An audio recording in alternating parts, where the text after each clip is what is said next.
Eyüp Sultan. If you mention Eyüp Sultan, people will quickly get the message, because that's the place all these people are going. And you know, if you just say that mosque and the prayer, Yes. they will think that an ordinary mosque. But if you say Eyüp Sultan, has a different meaning for Turkish people. Okay. Because It's kind of the origins. he is the companion when the Prophet emigrated to Medina. He is the first man who hosted him. He has 2 rooms. Downstairs he lived with his family, and the Prophet stayed in the upper stairs. And he was the poorest. So the camel chose the house. The point is that he hosted the Prophet. So we are hosting the man who hosted the Prophet. Okay. So people, we had different, and you know, when you say Eyüp Sultan, they will get the picture. Okay. Eyüp Sultan. The jaw. How do you say it? Eyüp. Eyüp Sultan. Yeah. Okay, Eyüp Sultan is where we went. Yeah. Okay.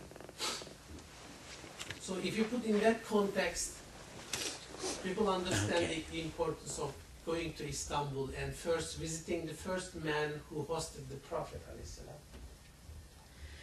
And what was really important about this prayer experience is that we went to Eyüp Sultan. This was a whole opening for me, because this was the very person who had hosted the Prophet, blessings be upon him. And Muhammad, who is our leader, explained all of this to us. And then when we finally went to the mosque to pray on that spot, it was a deeply moving experience for me. The chanting of the prayers in this beautiful way, which gives such praise and thanksgiving and adoration of God. For me to stand in line with my Muslim brothers, for me to bow down and put the 7 points of my body on the ground, to touch the ground with my forehead in this act of adoration, was a deeply moving moment for me.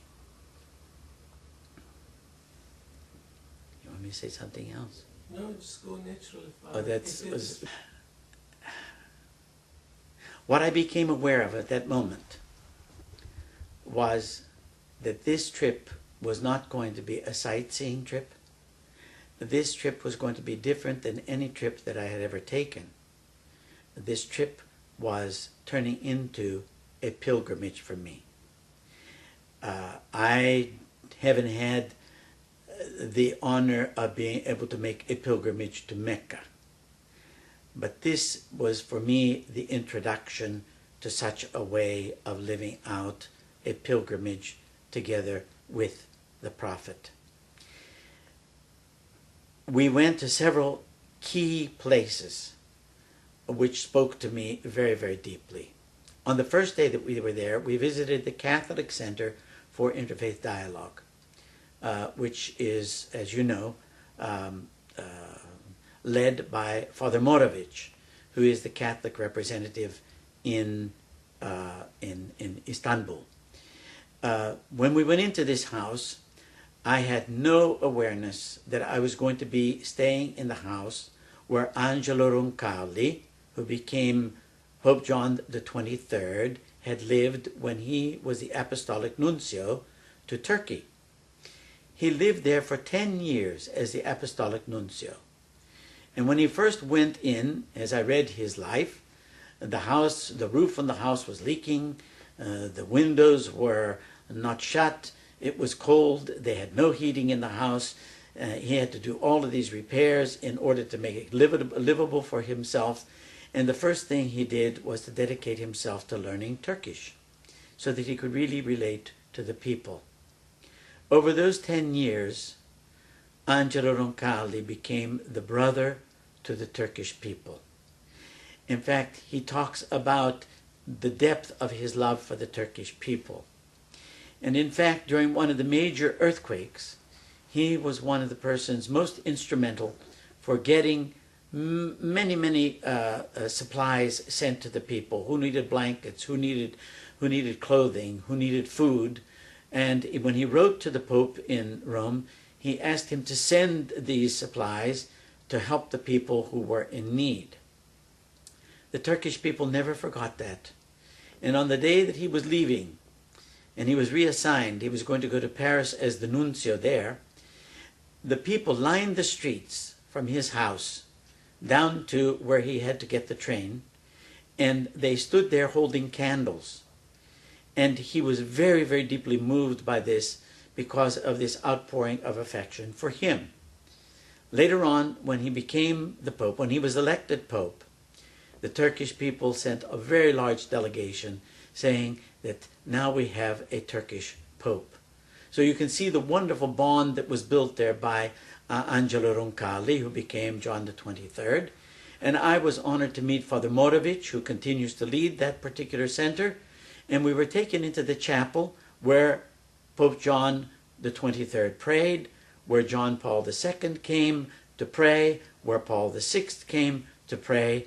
And Father Morovich, who meets there every morning at 2:30 or 3 o'clock in the morning to pray with his small community for the unity of the world, said and pointed out to all of us who were gathered there on our trip that what they pray each day is a portion of the Islamic prayer in which we pray the names and the attributes of God. When I heard that, and I think also that our Muslim brothers who were present were also moved by the fact that in this Catholic community they use this form of prayer as a part of their central prayer at that time as well. So after that, the second place that we went was Izmir and to Ephesus. And again, this was a very, the next place that we went was to get to Gaziantep. And when we went to Gaziantep, we went to Aran. And little did I ever think that I was going to visit the place where Abraham, our father Abraham, the prophet Abraham, received the call from God to leave his country and to go out, and that God would make him a people. We as Catholics root ourselves in Abraham, who is the father behind our faith. And to be there, I recognized that one of the most important attitudes that we have to have in our interfaith dialogue is the willingness to listen to the call of God and go out where he will be leading us in and through the dialogue. If we are willing to obey God, if we are willing to listen to what he is going to tell us, to make us his people, however he wants that, with our different faith traditions, then I think we will be living out the most fundamental attitude necessary for dialogue to be effective. So that was a very moving moment for me, as it was for all of our group. The next place that we went